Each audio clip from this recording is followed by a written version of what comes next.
ล่ะทุกคนน้องมื้อนี้สิพามาส้มน้องพ่อเฒ่าเนาะนี่โอ้มีแพร่พร้อมน้องบ่ยัง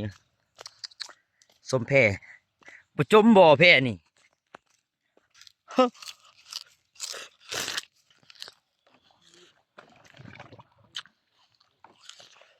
จ้าอ่ะ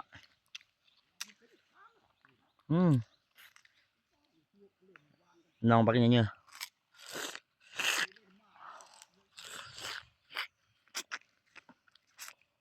ก็มม่วนนี่ฮักนี่สุกุลด้วยสิไม้พายยอมฮู้ฮู้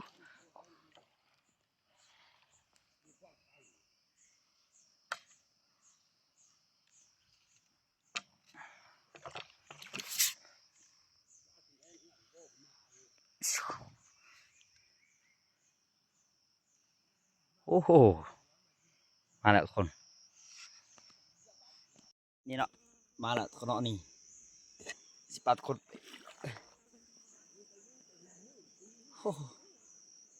โอ้โหสุดยอดอยู่กลางน้องแล้วนี่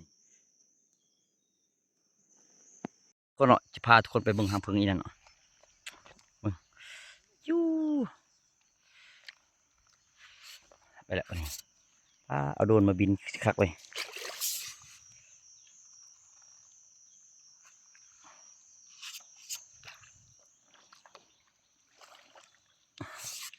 แล้วทุกคน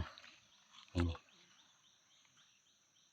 หางผึ้งเท่เด่นนี่เนาะทุกคนเนาะนี่ตัวดำๆอันนี้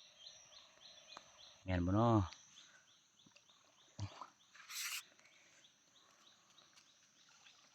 นั่นเป็นบ่อน้ำห้อนเนาะทุกคนเนาะนี่ถึง